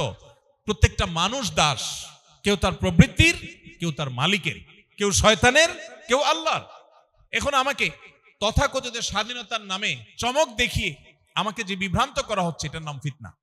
বহু মানুষ নামাজ কালাম পড়ে না, কিন্তু এই সমস্ত পশ্চিমা ফিতনায়, বিভিন্ন রকমের ফিতনায় সে পড়ে গেছে। তো যেটি বলছিলাম যে একটি শিশুকে নির্দিষ্ট বয়সে যাওয়ার পর শরিয়ার বিভিন্ন নীতিমালার আলোকে বিভিন্ন শর্ত মেনে তাকে শাসন করবার এখতিয়ার দিয়েছে। কিন্তু গোটা দুনিয়ার, গোটা পৃথিবীর উন্নত দেশগুলোর দিকে তাকান, বলবে না খবরদার, কিচ্ছু বলা যাবে না। বিশেষ করে আপনাদের সিলেট এলাকায় মানুষ, পৃথিবীর উন্নত দেশগুলোতে আপনারা বেশি থাকেন, আপনারা আরো ভালো বলতে পারবেন। পৃথিবীর যে কোনো উন্নত দেশ বলবে কি, বাচ্চাকে কোনো শাসন করা যাবে না। স্কুলে বাচ্চাকে রীতিমতো তালকিন করা হয়, ফুসলানো হয় যে বাসায় আব্বু আম্মু বকা দেয় কিনা, শুধু বলো, থানা থেকে ধরে নিয়ে আসা হবে, এবং আসা হচ্ছে। প্রত্যেকটা ঘরে ঘরে বাচ্চাদের ভয়ে বাপ মা আতঙ্কে থাকেন। একটু জোরে ধমক দিলেও, স্কুলে নালিশ করলে পুলিশ এসে বাপ মাকে ধরে নিয়ে যাবে, এবং এরপরে বাপ মাকে বাধ্য করা হবে যে টাকা দিবা, তোমার চোখের সামনে তোমার ছেলে মেয়ে নষ্ট হবে, খরচ তুমি দিবা, 100 মিটারের মধ্যে তাদের কাছেও যেতে পারবা, যা খুশি তারা করবে। আজকে সম্ভবত দেখেছি সিঙ্গাপুরে আইন করা হয়েছে, 9 বছরের বয়সও যদি হয় তাহলে টিজ করার দায়ে বেত্রাঘাত করার পারমিশন সরকারিভাবে দেয়া হয়েছে। আমি এই নিউজটা দেখে একটু হাসলাম। শরীয়ত যে শাসন করার অনুমোদন দিয়েছে সেটা নিয়ে আমরা হাসাহাসি করলাম, আমরা খুব জাতে উঠলাম যে আমরা অনেক আধুনিক, স্মার্ট, ইসলাম অনেক সেকেলে, কিসের বাচ্চাকে আবার শাসন করে, তাদের স্বাধীনতা আছে, তাদের নিজস্ব চিন্তা থাকা উচিত, তারা নিজেরা বেড়ে ওঠা উচিত। এই সমস্ত আজগবি এবং মুখরোচক, শুনতে ভালো শোনা যায়, এই টাইপের কথাবার্তা আমরা বলেছি। যখন ফেসে গেছি তখন আবার ফিরেছি শরিয়ার পথে, এবং অন্য কোনো পথ খোলা নেই। মোহতারাম হাজিরিন, এটা একটা ফিতনা যে আমরা মুখরোচক অনেক কিছু শুনছি, বিভিন্ন ইজম আমাদেরকে দারুণভাবে অনুপ্রাণিত করে, আমরা শুনে খুব ভালো ফিল করি, মাশাআল্লাহ আমরা বোধহয় জাতে উঠছি, আমরা অনেক স্মার্ট হচ্ছি, কিন্তু আমরা শরিয়া থেকে সরে যাচ্ছি। আজ ঘরে ঘরে সেই মুসলমান ভরা, 5 ওয়াক্ত নামাজ পড়া মুসলমানদের মধ্যে বহু মুসলমান আছে যারা আল্লাহর বিধানের প্রতি সে আস্থা নাই, পশ্চিমা আইডিওলজির উপরে যে আস্থা তাদের মধ্যে তৈরি হয়েছে, এটা ফিতনা। এই জন্য নবী সাল্লাল্লাহু আলাইহি সাল্লাম আল্লাহর কাছে প্রতিদিন নামাজের আখিরি বৈঠকে দোয়া মাসুরার জায়গায় তিনি যে দোয়া করতেন, এই দোয়ার মধ্যে আল্লাহুম্মা ইন্নী যালামতু নাফসি যুলমান কাসীরার পাশাপাশি আরেকটা দোয়া ছিল। সে দোয়া কি? আল্লাহুম্মা ইন্নী আউযু বিকা মিন আযাবিন নার ওয়া আযাবিল কবর ওয়া আউযু বিকা মিন ফিতনাতিল মাহইয়া ওয়াল মামাত। আল্লাহ, জীবন এবং মরণের ফিতনা থেকে, বেঁচে থাকার মধ্যে পৃথিবীতে বহু ফিতনা আছে, দেখতে মনে হয় ভালো, কিন্তু পরিপূর্ণ অন্ধকারে সেটা আমার জন্য ক্ষতিকর জিনিস, বাট আমার কাছে মনে হচ্ছে ভালো। আল্লাহ, আমি ভালো মনে করে আগাবো, অথচ তার শেষ ঠিকানায়, শেষ মাথায় গন্তব্য হলো জাহান্নাম। এটাই ফিতনা। এই জন্য নবী করিম সাল্লাল্লাহু আলাইহি ওয়াসাল্লাম আমাদেরকে সতর্ক করেছেন। আল্লাহ তাআলা আমাদেরকে, আমাদের চরিত্রকে, আমাদের পরিবারকে ঈমান এবং আমলের জন্য হার্মফুল বিষয়গুলো থেকে বেঁচে থাকার তৌফিক দান করুন। ফিতনার বিষয়ে আল্লাহ তাআলা আমাদেরকে সচেতন এবং সতর্ক থাকার তৌফিক দান করুন। মোহতারাম হাজরিন, আরেকটা বড় ফিতনার বিষয় হলো দৃষ্টির ফিতনা এবং ডোপামিনের অ্যাটাক। আজ সোশ্যাল মিডিয়ার এই যুগে চোখের জেনা এমন এক ভয়াবহ ব্যাধিতে পরিণত হয়েছে, কেউ চেষ্টা করলেও তার জন্য বেঁচে থাকা সহজ না, এমন ভাবে ডিজাইন করা হয়েছে। একদিকে মত প্রকাশের স্বাধীনতা, ব্যক্তি স্বাধীনতা ইত্যাদি মুখরোচক বিভিন্ন স্লোগান দিয়ে আমাদের বোনদেরকে পর্দাহীন করা হয়েছে, মেয়েদেরকে স্বাধীনতা দেওয়ার নাম করে তাদেরকে জাস্ট ভোগের বস্তুতে পরিণত করা হয়েছে। তাদেরকে এমন ভাবে উপস্থাপন করা হয়েছে যে পুরুষের চোখের আধারে পরিণত হয়েছে, কিন্তু তাদেরকে বলা হচ্ছে তোমরা এর মাধ্যমে স্বাধীন, তোমরা এর মাধ্যমে নিজের অধিকার স্বাধিকার চর্চা করছো। ফিতনা। এর মাধ্যমে আজ আমরা ইবাদতের স্বাদ হারিয়ে ফেলছি, আমরা নেকামলের প্রতি কোনো আগ্রহ বোধ করি না, আমাদের আসল সম্পদ অনেক আগে হারিয়ে গেছে। আমরা শুধু গতানুগতিক কিছু রিচুয়াল, কিছু আমল, কিছু ইবাদতের মধ্যে মগ্ন থাকি, কিন্তু অন্তঃসার শূন্য হয়ে গেছে, আমাদেরকে শেষ করে ফেলা হয়েছে। মোহতারাম হাজরিন, ঠিক একইভাবে আরেকটা বড় ফিতনা হলো ডোপামিন। সাময়িক আনন্দ, সাময়িক বেদনা, বিশেষ করে সোশ্যাল মিডিয়ার যে এডিকশন, ছোট ছোট শর্টস, রিল, এগুলোর পেছনে আমরা প্রতিদিনে এক একটা মানুষ 2-4 ঘন্টা 6 ঘন্টা পর্যন্ত প্রতিদিন আমরা ব্যয় করছি। এটা কেন করছি? আখেরাত তো পরের কথা, পার্থিব আমার কোনো উপকার বয়ে আনবে? ডেফিনেটলি না, কিন্তু আমরা করছি এবং নিজের সব সময়কে সেখানে নষ্ট করছি। এর ফলে আমাদের মস্তিষ্কের চিন্তার সক্ষমতা কমে যাচ্ছে, আমাদের নৈতিক সিদ্ধান্ত গ্রহণ করবার শক্তি কমে যাচ্ছে। এজন্য দেখবেন সমাজে সেই নীতিবান মানুষ আর পাওয়া যায় না। যত পেছনে যাবেন, আমি আবারও বলি, যত পেছনে যাবেন আপনি দেখবেন আদর্শবান মানুষ সমাজে কিছু হলেও থাকতো, আর এখন লেবাসালা মানুষ আছে, ভালো মানুষ নেই। প্রত্যেকটা মানুষ নৈতিক শক্তি এটা হারিয়ে ফেলেছে। এটা দুনিয়াতে যে ফিতনা ছড়িয়ে আছে এর ফলশ্রুতি। ঠিক একইভাবে আরেকটা ভয়ঙ্কর বিষয় হলো যে এই সময়টাতে আমরা গোটা বিশ্বে মানুষ পার্থিব জাগতিক উন্নতি করছি, আমাদের জীবন যাপনের মান উন্নত হচ্ছে। প্রত্যেকটা দেশের মানুষ দিন দিন আমরা জীবন যাপনের মান উন্নত করছি, কিন্তু আমাদের মধ্যে যে পরিমাণ ডিপ্রেশন, হতাশা, এটা বেড়ে চলেছে। বিশ্ব স্বাস্থ্য সংস্থা বলছে 2030 সালের মধ্যে পৃথিবীর সবচাইতে বড় এবং সবচাইতে বেশি পরিমাণে যে রোগে মানুষ আক্রান্ত হবে সেটার নাম ডিপ্রেশন। অলরেডি পৃথিবীতে উন্নত দেশগুলোতে বয়স্করা তো অনেক পরের কথা, ছোট ছোট শিশুরা ডিপ্রেসড, ঘরে ঘরে আত্মহত্যা, ছোট বাচ্চারা আত্মহত্যা করে। বৈষয়িক উন্নতির কোনো অভাব নেই, জীবন যাপনের উপকরণ, শৌখিনতার উপায় উপকরণ, কোনটার কোনো অভাব নেই, কিন্তু দিনহীন, আল্লাহর আনুগত্যহীন, ঈমানহীন, ঈমানে চেতনাহীন এ আধুনিক জীবন, এটা মানুষকে বাহ্যিক বিলাসিতা দিতে পারে কিন্তু আভ্যন্তরীণ প্রশান্তি কেড়ে নেয়। যারা উন্নত দেশে আছেন, যারা দুনিয়াতে বিভিন্ন উন্নত দেশগুলোতে সফর করার সুযোগ হয়েছে, তারা ভালো বলতে পারবেন যে বাচ্চারা পর্যন্ত ডিপ্রেসড প্রত্যেকটা ঘরে ঘরে।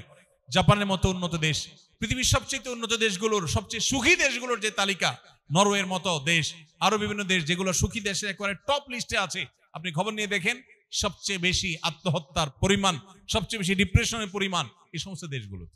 সুখের উপকরণে কোনো শেষ নেই, কোনো অপরাধ হয় না, চোর ধরা পড়ে না, ডাকাত ধরা পড়ে না, খুনি ধরা পড়ে না।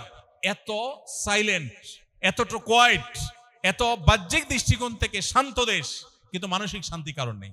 শান্তির সমস্ত ব্যবস্থা আছে, দুনিয়াটাকে জান্নাতে পরিণত করার জন্য যা লাগে সেরকম করে ফেলেছে। তাদের পরিবেশ, তাদের প্রতিবেশ, তাদের নিয়ম, তাদের সিস্টেম এত ভালো যে মনে হবে সেখানে গেলে মানুষ শান্তির সাগরে বসবাস করবে, কিন্তু না, মানুষ দুঃখের সাগরে বসবাস করে।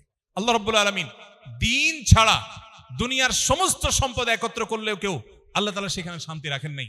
আর যদি দিন থাকে, ঈমানে চেতনা থাকে, তার ভিতরে যদি দুনিয়ার পার্থিব বিষয়গুলো যদি কম ঘাটতিও থাকে, আল্লাহ তাআলা সেখানে শান্তি রেখেছেন। মোহতারাম হাজরিন, আজ আখেরি জামানায় আমরা বসবাস করছি যেখানে ঈমান ধরে রাখা কঠিন হয়ে যাচ্ছে, কারণ পৃথিবীটাকে ডিজাইন করা হয়েছে সেভাবে। হারাম অর্থনীতির বাধ্যবাধকতা, এটা আরেকটা ফিতনা। এই যুগে বিশ্বের আমাদের টাকা পয়সাগুলো নিয়ে মাতবুরি করা যে মোড়ল রাজ, গরিব মানুষদের টাকাগুলোকে ব্যাংকগুলো যেভাবে নিয়ে নেয় বিভিন্ন সিস্টেমের মাধ্যমে, এই অর্থ ব্যবস্থা গোটা পৃথিবীকে এমন ভাবে সুদের উপর দাঁড় করিয়েছে, আল্লাহ তাআলা কোরআনে যেটাকে বলেছেন আল্লাহর সাথে যুদ্ধ করার শামিল, সেরকম ভয়ঙ্কর বিষয়কে পৃথিবীতে এমন ভাবে এস্টাবলিশ করা হয়েছে, ব্যক্তিগতভাবে কোনো মানুষ যদি চায় 100 ভাগ হালাল জীবন যাপন করবে, তাহলে তার জঙ্গলের গহীনে চলে যাওয়া ছাড়া কোনো পথ তার সামনে খোলা নেই। সে মসজিদের ইমাম হতে পারে, সে বড় খতিব আলোচক হতে পারে, সে মসজিদে সারাদিন বন্দী থাকতে পারে, কিন্তু সুদের ভয়াবহতা থেকে সে চাইলেও বাঁচতে পারবে না। রাষ্ট্র তার পক্ষ থেকে সুদী লোন নিয়ে রাষ্ট্র চালাতে হবে, সিস্টেমটাই সেভাবে ডেভেলপ করা হয়েছে। এটা একটা ফিতনা, চাইলেও মানুষ বাঁচতে পারছে না। এই সমস্ত হারামগুলো মানুষ ইবাদতের স্বাদ কেড়ে নেয়। হ্যাঁ, আপনি নিজে সুদের কারবার করেন নাই, গুনাহ আল্লাহর কাছে হবে না, কিন্তু গুনাহের প্রভাব সেটা ঠিকই আপনার জীবনে পড়বে। সেই ফিতনা আজ আমাদেরকে ছেয়ে এনেছে। প্রিয় ভাইরা আমার, তথ্য বিভ্রাট এবং ইনফোডেমিক এটা আরেকটা বড় ফিতনার বিষয়। আমরা দেখি আজ যেটাকে সাদা হিসাবে দেখানো হচ্ছে বা যেটাকে ভালো হিসাবে দেখানো হচ্ছে, ডিজাইন করা হচ্ছে, সেটা আসলে ভালো না। গোটা পৃথিবীতে দেখবেন ইসলামের অনেক বিধিবিধানকে আসামির কাঠগড়ায় দাঁড় করানো হয়েছে। ইসলাম চর্চা করে সে মানুষগুলোকে কালার্ড করে রাখা হয়েছে, কিন্তু এর বিপরীতে আল্লাহর অবাধ্য হোক, কেউ নাফরমান হোক, ইসলাম থেকে দূরে সরে যাক, সেটাকে অ্যাপ্রিসিয়েট করা হচ্ছে। তো আজকের পৃথিবী যেটাকে ভালো বলছে অনেক ক্ষেত্রে সেটা খারাপ, আবার যেটাকে খারাপ বলছে অনেক ক্ষেত্রে সেটা ভালো। মানুষের জন্য কঠিন হয়ে যাচ্ছে, দরু হয়ে যাচ্ছে কোনটা ভালো কোনটা মন্দ সেটা নিরূপণ করা। আল্লাহ রাব্বুল আলামিন এরকম ফিতনা সংকুল সময়ে আমাদের ঈমানকে হেফাজত করার তৌফিক দান করুন, আমাদের মুসলিম আইডেন্টিটিকে আল্লাহ তাআলা বাঁচাবার তৌফিক দান করুন। সম্মানিত হাজিরিন, এই পরিস্থিতিতে আমরা কিভাবে রক্ষা করব নিজেদেরকে? নাম্বার 1, ফিতনা সংকুল এই সময়ে আমাদের ইবাদত এবং দ্বীন চর্চা যেখানে কঠিন হয়ে পড়ছে, এই সময়টাতে ফিতনা থেকে বেঁচে নিজের ঈমান আমলকে রক্ষা করবার জন্য প্রথম যে জিনিসটি দরকার সেটা হলো ইলম। যদি আমরা পর্যাপ্ত কোরআন এবং হাদিসের ইলম হাসিল করি এবং ফিতনা সম্পর্কিত ধারণা আমরা অর্জন করি, তাহলে বেঁচে থাকাটা ইজি হবে। আমাদের যে লাইফস্টাইল, আমাদের যে খাদ্যাভ্যাস, আমাদের যে ফুড পিরামিড ডেভেলপ করা হয়েছে, এটার মধ্যেও খাঁজে ভাঁজে বহু ফিতনা ঢুকিয়ে দেওয়া হয়েছে, সেটা দীর্ঘ আলোচনার বিষয়। তো এগুলো সম্পর্কে যতটা আমরা জানতে পারবো ততটা আল্লাহ আমাদেরকে হেফাজত করবেন, যত বেশি জানা যাবে। দ্বিতীয়ত আরেকটা উপায় আছে ফিতনা থেকে বাঁচার জন্য, সেটা হলো আল্লাহ বলেছেন, ইয়া আইয়ুহাল্লাযীনা আমানু ইন তাত্তাকুল্লাহ ইয়াজআল লাকুম ফুরকানা। হে ঈমানদারগণ, তোমরা যদি আল্লাহকে ভয় করো, প্রকৃত অর্থে অন্তর যদি তাকওয়া তোমরা অর্জন করো, ইয়াজআল লাকুম ফুরকানা, আল্লাহ তোমাদেরকে সত্য অসত্য, ভালো এবং মন্দের মধ্যে পার্থক্য করবার সক্ষমতা দিয়ে দিবে। তাহলে কেউ যদি তাকওয়ার সর্বোচ্চ লেভেলে যাওয়ার চেষ্টা করে, সন্দেহের ঊর্ধ্বে থাকার চেষ্টা করে, সে সবসময় আল্লাহকে সন্তুষ্ট করার পথে থাকে, আল্লাহ অসন্তুষ্ট হতে পারে ন্যূনতম সন্দেহ হয়, সেই পথ থেকেও বেঁচে থাকে, অর্থাৎ অ্যাজ এ মুসলমান সে নো কম্প্রোমাইজের লেভেলে থাকে, সে অন্য সবকিছুর সাথে কম্প্রোমাইজ করে, ইসলামের বেলায় কম্প্রোমাইজ করে না, আল্লাহর বিধানের ক্ষেত্রে কম্প্রোমাইজ করে না, নবীজির আদর্শের ক্ষেত্রে কম্প্রোমাইজ করে না, এই লেভেলের মুত্তাকি যদি কেউ হতে পারে, আল্লাহ তাআলা তাকে ফিতনার সময়ে ভালো কোনটা মন্দ কোনটা সেটা আল্লাহ তাআলা তাকে দেখিয়ে দিবেন, তার জন্য স্পষ্ট হয়ে যাবে, আল্লাহ তাকে সেভ করবে। তৃতীয়ত, ফিতনা থেকে বাঁচার জন্য আল্লাহর কাছে বিভিন্ন দরখাস্ত সাবমিট করার পদ্ধতি নবীজি শিখিয়েছেন। যেমন একটা দোয়া আমরা বলেছি একটু আগে, আত্তাহিয়াতুর পরে, দুরুদের পরে দোয়া মাসুরার জায়গায় নবী সাল্লাল্লাহু আলাইহি ওয়াসাল্লাম পড়তেন মাঝে মধ্যে, কোন সময় সে দোয়াটা আমরা পড়তে পারি, আল্লাহুম্মা ইন্নী আউযু বিকা মিন আযাবিন নার ওয়া আযাবিল কবর ওয়া আউযু বিকা মিন শাররি ফিতনাতিল মাহইয়া ওয়াল মামাত ওয়া আউযু বিকা মিন শাররি ফিতনাতিল মাসিহিদ দাজ্জাল। আল্লাহ জীবন এবং মরণ এবং দাজ্জালের ফিতনা থেকে আপনার থেকে আমরা পানা চাই, এই দোয়া আল্লাহর কাছে নিবেদন করা। সূরা কাহাফ, নবী সাল্লাল্লাহু আলাইহি ওয়াসাল্লাম বলেছেন, সূরা কাহাফের তিলাওয়াত মানুষকে আখেরি জামানায় ফিতনা থেকে রক্ষা করবে, বিশেষ করে দাজ্জালের ফিতনা থেকে। সূরা কাহাফের প্রথম 10টি আয়াত যে ব্যক্তি মুখস্থ করবে, বুঝবে এবং এটাকে নিজের ভিতরে সংরক্ষণ করবে, তিলাওয়াত করবে, এই 10টি আয়াতের হিফজ এবং মুখস্থকরণের মধ্য দিয়ে আল্লাহ তাকে দাজ্জালের ফিতনা থেকে, কিয়ামতের আগে যখন ফিতনায় মানুষ নিমজ্জিত হবে, আল্লাহ তাকে সেভ করবেন। এই সমাজে খুব অল্প সংখ্যক মানুষ আছে যে মুসলিম, আবার ফিতনা থেকে আল্লাহ তাকে বাঁচিয়েছেন। তো সেই সৌভাগ্যবান মানুষদের কাতারে শামিল হতে হলে সূরা কাহাফের তিলাওয়াত করতে হবে। পুরো সূরা কাহাফটাই হলো ফিতনা মুক্তির অত্যন্ত গুরুত্বপূর্ণ একটা আমল এবং টনিক। পুরো সূরা কাহাফের মধ্যে আপনি দেখবেন আল্লাহ রাব্বুল আলামিন বিভিন্ন ফিতনা সম্পর্কে আলোকপাত করেছেন। ঈমানের জন্য ফিতনা ছিল আসহাবে কাহাফের যুবকদের বেলায়, ঠিক এরপরে আল্লাহ তাআলা দুই ভাইকে একটা ফিতনায় নিপতিত করেছেন সম্পদের মধ্য দিয়ে। একজনকে অডেল সম্পদ দিয়েছেন, সে আল্লাহর নাফরমানি করেছে, তার ধ্বংস আল্লাহ করেছেন। আবার আরেকজনকে একই সাথে আল্লাহ তাআলা অডেল সম্পদ দিয়েছেন, তিনি আল্লাহর কৃতজ্ঞতা আদায় করেছেন, আল্লাহ তাকে সেভ করেছেন। তাহলে সম্পদের ফিতনার আলোচনা সূরা কাহাফে আছে। এরপরে সূরা কাহাফে আপনি দেখতে পাবেন সেখানে ইলমের ফিতনা রয়েছে। খিজর আলাইহিস সালামের সাথে মুসা আলাইহিস সালামের যে যাত্রা ছিল, এখানে ইলমের ব্যাপারটিতে মুসা আলাইহিস সালামের কাছে অস্পষ্টতা ছিল, আল্লাহ তাআলা তার জন্য সেটা স্পষ্ট করেছেন। ইলমটা কখনো কখনো মানুষকে ফিতনায় পতিত করতে পারে। এই আসহাবে কাফের পরে সূরা কাফের মধ্যে খিজর এবং মুসা আলাইহিস সালামের ঘটনার বিভিন্ন প্রেক্ষাপট সেই অর্থাৎ ইলমের ফিতনার বিষয়টির প্রতি ইঙ্গিত করে। এরপরে সর্বশেষ দেখবেন আপনার সূরা কাফের মধ্যে আরো বিবিধ ফিতনার সম্পর্কে আলোকপাত করা হয়েছে। তো এই জন্য সূরা কাফের তেলাওয়াত আমাদেরকে ইনশাআল্লাহ ফিতনা থেকে বাঁচতে সাহায্য করবে। এবং এই যুগে বিশেষ করে ডিজিটাল যে সমস্ত ডিটক্স এগুলোর ব্যাপারে সচেতনতা, এটাও আমাদের ঈমান আমলকে হেফাজত করার জন্য এবং ফিতনা থেকে বেঁচে থাকার জন্য যথেষ্ট। প্রতিদিন একটা সময় আল্লাহর সাথে একান্তে কথা বলা দরকার। আমাদের এখন একান্তে কথা বলতে কিছু নেই। মোবাইল টিপতে টিপতে, ফেসবুক টিপতে টিপতে আমরা শেষ বন্ধ করে নামাজে দাঁড়াই। নামাজ ভর ফেসবুকে যা দেখেছি, যা স্ক্রল করেছি ওইগুলো ভাবি, রুকুতে সিজদাতেও সেগুলো ভাবি, নামাজ পড়ি, কিন্তু আমার মনোযোগ আসলে নামাজে নাই। এই ইবাদতটা শুধু ইবাদতের খোলস আছে, অন্তঃসার শূন্য, না কোনো তৃপ্তি আছে, না এর কোনো উপকারিতা আছে। এগুলো থেকে বাঁচার জন্য সংগ্রাম করা দরকার এবং আল্লাহর সাথে একান্তে ইবাদতের জন্য সময়গুলো ফারেক করা দরকার। আপনি দেখবেন ৫ ওয়াক্ত ফরজ নামাজের আগে পরে নবী আলাইহিস সালাম আমাদেরকে যে সুন্নাহ নামাজের নির্দেশনা দিয়েছেন, ইসলাম মূলত আমাদেরকে প্রিপেয়ার্ড করার জন্য সেগুলো দেওয়া হয়েছে। দেখুন, আপনি ফজরের আগে 2 রাকাত সুন্নাত আছে, জোহরের ফরজ নামাজের আগে 4 রাকাত সুন্নাত আছে, ঠিক আসরের ফরজ নামাজের আগে 4 রাকাত নফল আছে। মাগরিবের আগে নিয়মতান্ত্রিক কোনো সুন্নাহ নামাজ যদিও নেই, কিন্তু সূর্য ডুবার পর মাগরিবের নামাজের মাঝে 2 রাকাত নামাজের কথা বুখারীতে আছে। সেটার ব্যাপারে উলামায়ে হানাফের এটা সুন্নাত হওয়ার ব্যাপারে ভিন্ন মত আছে, কিন্তু মাগরিবের নামাজের পরে আবার আপনি 2 রাকাত সুন্নাত আছে সন্ধ্যের ঊর্ধ্বে এবং মতপার্থক্যের ঊর্ধ্বে। এশার নামাজের আগে আপনার নফল নামাজ আছে, পরে 2 রাকাত আছে। প্রত্যেক নামাজের আগে এই যে নফল নামাজ, সুন্নাত নামাজ রাখা হয়েছে, এটা হলো ফরজ নামাজের আগে যাতে আপনি প্রিপারেশন নিতে পারেন, রিহার্সাল করতে পারেন। তারও আগে আপনি ওযু করতেছেন, আপনি কাপড় পবিত্র রাখছেন, নামাজের জায়গায় পবিত্র রাখছেন, এগুলো সবগুলো হলো পার্ট অফ নামাজের প্রিপারেশন। কিন্তু দুর্ভাগ্যজনক বাস্তবতা হলো যে আমাদের এগুলোর প্রতি আজ কোনো মনোযোগ নেই, কারণ সোশ্যাল মিডিয়া আমাদেরকে শেষ করে দিচ্ছে। এই জন্য এগুলো থেকে বেঁচে থাকা জরুরি। ইকোসিস্টেমের মধ্যে পরিবর্তন করা, অর্থাৎ সাহচর্য এবং সান্নিধ্য, সার্কেল চেঞ্জ করা। বিশেষ করে দ্বীন ঈমান হেফাজত যদি করতে চাই, ফিতনা থেকে যদি বাঁচতে চাই, তাহলে সেক্ষেত্রে আমাদেরকে এই যুগে স্পেশালি প্রত্যেকটা মানুষকে দ্বীনি সার্কেল মেনটেন করতে হবে। যেখানে দিনদার, মুত্তাকি, পরেজগার মানুষ থাকবে সেখানে আমি যাব। আমার প্রতিবেশী হবে ভালো মানুষ, আমার সন্তানটা যে শিক্ষা প্রতিষ্ঠানে পড়বে সেখানে আল্লাহভীরু মানুষ থাকবে, তাদের মধ্যে আল্লাহর ভয় থাকবে। আমি সেই জিনিসটাকে সবচেয়ে বেশি প্রায়োরিটি দিব। এইভাবে যদি করতে পারি তাহলে ডিজিটালের সমস্ত ফিতনা থেকে বেঁচে থাকা সম্ভব ইনশাআল্লাহ।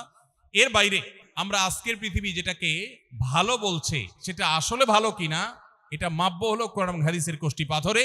কোনোটাকে যদি মন্দ বলে তাহলে সেটাকে মন্দ মনে করার আগে কোরআন এবং হাদিস মন্দ বলছে কিনা সেই কষ্টি পাথরে পরিমাপ করার চেষ্টা করব। এর মাধ্যমে আশা করা যায় ইনশাআল্লাহ ফিতনা থেকে আমরা বেঁচে থাকতে পারবো। ভাইরা আমার, আখেরি জামানাতে শেষ সময় যখন ঈমান এবং আমল ধরে রাখা কঠিন হবে, এই ফিতনা সংকুল সময় যদি কেউ নিজের মুসলিম আইডেন্টিটিকে বাঁচাতে পারে, সবাই যখন হারাম রিলেশনে যাবে, কোনো যুবক যদি নিজেকে বাঁচাবার চেষ্টা করে, কোনো তরুণী যদি নিজের চরিত্রকে হেফাজত করার জন্য সংগ্রাম করে, সবাই যখন হারামকে ডাল ভাত মনে করে, কেউ যদি হারামকে ছেড়ে না খেয়ে থাকা, চাকরিহীন থাকা, বেকার থাকাটাকে অ্যাপ্রিসিয়েট করতে পারে, তার মর্যাদা কি? নবী করিম সাল্লাল্লাহু আলাইহি সাল্লাম বলেছেন, যেটি তিরমিজিতে বর্ণিত হয়েছে, নবীজি বলেছেন, আমার পরে একটা সময় আসবে, তোমাদের পরে, সাহাবীদেরকে বলছেন যে তোমাদের পরে একটা সময় আসবে যখন দ্বীনের উপরে টিকে থাকাটা জ্বলন্ত আগুনের কয়লা বা জ্বলন্ত কয়লা হাতে রাখার চাইতে বা রাখার মতো কঠিন হবে। এরকম সময় আসবে যখন ওই সময়টাতে যে ব্যক্তি দ্বীন এবং ঈমান রক্ষা করবে, নেক আমল করবে, তাকওয়া চর্চা করবে, ওই ফিতনার সময় নিজেকে বাঁচিয়ে রাখবে, তার একজনের বিনিময় হবে তোমাদের 50 জনের সমান। সাহাবীদেরকে বলা হচ্ছে, তোমরা 50 জন নেক আমল করে আল্লাহর কাছে যে পরিমাণ রিওয়ার্ড এবং বিনিময় লাভ করবে, ওই সময়টাতে ফিতনা মোকাবেলা করে প্রতিকূল পরিবেশে মুসলিম আইডেন্টিটিকে বাঁচাবার জন্য সংগ্রাম করে যদি কেউ টিকে থাকতে পারে, হারাম থেকে বাঁচিয়ে রাখতে পারে, তাহলে আল্লাহ তাআলা তাকে তোমাদের 50 জনের মর্যাদা ওই একজনকে দিবেন। কেন? কারণ সাহাবীদের সামনে চ্যালেঞ্জ বা বাধা, ফিতনা এত বেশি ছিল না, আজকে যত বেশি ফিতনা আছে। নবী রাসূলুল্লাহ সাল্লাল্লাহু আলাইহি ওয়াসাল্লাম সেজন্য সুসংবাদ আমাদেরকে দিয়েছেন। ঠিক একইভাবে নবী রাসূলুল্লাহ সাল্লাল্লাহু আলাইহি ওয়াসাল্লামের কাছে প্রশ্ন করা হয়েছে, ইয়া রাসূলুল্লাহ, 50 জনের সওয়াব একজনকে দেয়া হবে, মানে তাদের 50 জন? বলছেন না, তাদের 50 জন না, তোমাদের 50 জনের সওয়াব তাদের একজনকে দেওয়া হবে। এরকম আরো বহু বহু হাদিস আছে, যে হাদিসগুলোর মাধ্যমে বোঝা যায় যে ফিতনা সংকুল সময় ঈমানের উপর টিকে থাকার প্রয়োজনীয়তা কত বেশি এবং এর ফজিলত কত বেশি। এবং কোন কোন হাদিসে আসছে নবী রাসূলুল্লাহ সাল্লাল্লাহু আলাইহি ওয়াসাল্লাম বলেছেন, ফিতনার সময় যদি কেউ ইবাদতে মশগুল থাকে, নেক আমলে ব্যস্ত থাকে, তাহলে সে নবী আলাইহিস সালামের কাছে হিজরত করে যে এসেছেন সাহাবীরা, তার কাছে হিজরত করে আসার মতো মর্যাদার সমান মর্যাদা পাবে ওই ব্যক্তি যে ব্যক্তি ফিতনার সময় নেক আমলের মধ্যে মশগুল থাকবে। আল্লাহ রাব্বুল আলামিন এই কঠিন সময়ে আমাদেরকে ঈমান আমলকে সবকিছুর উপর অগ্রাধিকার দেওয়ার তৌফিক নসিব করুন। আমরা চেষ্টা করব তো ইনশাআল্লাহ। মোহতারাম হাজরিন, এর জন্য দরকার ঐকান্তিক প্রচেষ্টা, এর জন্য দরকার আন্তরিকতা, এর জন্য দরকার চ্যালেঞ্জ বোঝা। আজকের এই পৃথিবীতে আপনি যেদিকে তাকাবেন দেখবেন সবাই জাহান্নামমুখী যাত্রার জন্য সবাই প্রস্তুতি গ্রহণ করে বসে আছে। আপনি দিনের ক্ষেত্রে নো কম্প্রোমাইজের লেভেলে থাকা মানুষ খুব বেশি এটা খুঁজে পাবেন না। দেখবেন সবাই কম্প্রোমাইজ করে ফেলে। ঠিক আছে, নামাজ কালাম পড়ি, আরে পরে হবে, অসুবিধা নেই। বিয়ের অনুষ্ঠানে আসছি, এখানে একটু সামাজিকতা সৌজন্যতা আছে না, সব জায়গা পর্দা করলে চলে নাকি? একটু আধটু গান বাজনা তো চলা করতে হয়, আরে এত বাস্তি কি সমাজে চলা যায় নাকি? আল্লাহর কাছে মাপ চেয়ে নিব। এগুলো সব হলো দিনের ক্ষেত্রে কম্প্রোমাইজ, এগুলো সবগুলোই ফিতনা, দিনের উপরে টিকে থাকার ক্ষেত্রে বাধা। নো কম্প্রোমাইজের লেভেলে থেকে ঈমান চর্চা করা, আমল চর্চা করা, পরিপূর্ণ মুসলমান হওয়া, পরিপূর্ণভাবে দিনের উপরে প্রবেশ করা, এই মানুষের পরিমাণ আজ সমাজে সবচাইতে কম। আল্লাহ রাব্বুল আলামিন আমাদের সবাইকে সেরকম খাঁটি মুসলমান হওয়ার তৌফিক নসিব করুন। আমরা সবাই চেষ্টা করব তো ইনশাআল্লাহ। আল্লাহর কাছে আমরা দোয়া করব। নবী আলাইহিস সালাম দোয়া করতেন, আল্লাহুম্মা ইন্নী আউযু বিকা মিনাল ফিতান মা যাহারা মিনহা ওয়া মা বাতান। আল্লাহ, আপনার কাছে ফিতনা থেকে পানা চাই, প্রকাশ্য ফিতনা, অপ্রকাশ্য ফিতনা, সকল প্রকার ফিতনা থেকে আপনার কাছে পানা চাই। আমরা ঠিক একই ভাবে আল্লাহর কাছে দোয়া করব। আমরা একটু বলি, আল্লাহুম্মা ইন্নী আউযু বিকা মিনাল ফিতানি মা যাহারা মিনহা ওয়া মা বাতান। এর অর্থ হলো, আল্লাহ, যে সমস্ত ফিতনাগুলো স্পষ্ট আর যেসব ফিতনাগুলো বোঝা যায় না, ধোঁয়াশা, বিভ্রান্তি, কোনটা ভালো কোনটা মন্দ, কোনটাতে তুমি খুশি হবে কোনটাতে অসন্তুষ্ট হবে, স্পষ্ট না, এরকম ধোঁয়াশাপূর্ণ যে সমস্ত ফিতনা আছে, এগুলো থেকে তুমি আমাদেরকে রক্ষা করে হেফাজত করো। আল্লাহ তাআলা আমাদের সবাইকে, আমাদের ঈমানকে, আমাদের আমলকে, আমাদের ফ্যামিলি পরিবারের সদস্যদের ঈমান আমলকে এই কঠিন ফিতনার সময়ে পরিপূর্ণভাবে সেভ করা এবং সেটাকে হেফাজত করা, আল্লাহর প্রিয় বান্দা হিসাবে, খাঁটি মুসলিম হিসাবে গড়ে তোলার তৌফিক আল্লাহ তাআলা আমাদেরকে দান করুন। আমরা যদি সবাই চেষ্টা করি, সবাই যদি সচেতন থাকি, ইনশাআল্লাহ এটা কষ্টসাধ্য হলেও অসম্ভব নয়। আল্লাহ তাআলা অবশ্যই আমাদেরকে রাস্তা দেখাবেন। আল্লাহ বলেছেন, ওয়াল্লাযীনা জাহাদু ফিনা লানাহদিয়ান্নাহুম সুবুলানা, যারা আমার রাহে আসার জন্য চেষ্টা করবে তাদেরকে অবশ্যই আমি বিবিধ রাস্তা দেখাবো। আপনি সমাজে এখন বহু মুসলমান পাবেন, সিরিয়াস মুসলমান, পূর্ণাঙ্গ মুসলমান, কোনো ছাড় দেয় না ইসলামের ক্ষেত্রে, এই মুসলমান আপনি খুব বেশি পাবেন না। দেখবেন সবই ভেজাল মুসলমান, সবই ভেজাল মুসলমান। ব্যবসা বাণিজ্য করছেন, চাকরি বাকরি করছেন, স্কুল কলেজে যাচ্ছেন, পড়াশোনা করছেন, বিভিন্ন সেক্টরে দেখবেন বিভিন্ন জায়গায় তার দিনকে তিনি কম্প্রোমাইজ করে ফেলছেন। তিনি দুনিয়াকে কম্প্রোমাইজ করছেন না, তিনি দিনকে কম্প্রোমাইজ করছেন। এই মানুষ দেখবেন ভরা, কিন্তু সেই মানুষ আপনি চিরুনি অভিযান করে খুঁজে বের করা কঠিন হয়ে যাবে যে মানুষ তার দিনকে, ঈমানকে সবকিছুর উপরে উঁচিয়ে রাখে। আল্লাহ তাআলা আমাদেরকে সেরকম খাঁটি মুসলমান হওয়ার তৌফিক দান করুন। ভেজাল মুসলমানের কোনো মূল্য দুনিয়াতে নেই। আজ যে অপমান অপদস্থ আমরা, আজ যে আমরা পিছিয়ে পড়ছি, এর মূল বিষয়টাই হলো এটি যে আমরা দিন থেকে দূরে সরে গেছি। সাহাবায়ে কেরাম তারা বিশ্ব শাসন করেছেন, বিশ্ব তাদের পায়ের নিচে এসেছে, গোটা বিশ্বকে তারা দিয়েছেন, কারণ তারা সেরকম ঈমানদার ছিলেন, তাদের সে নেক আমল ছিল। আজ আমরা সেই জায়গা থেকে সরে গেছি। আল্লাহ আমাদেরকে ফিরে আসার তৌফিক নসিব করুন। আস-সুন্নাহ ফাউন্ডেশন, উম্মার স্বার্থে সুন্নাহর সাথে।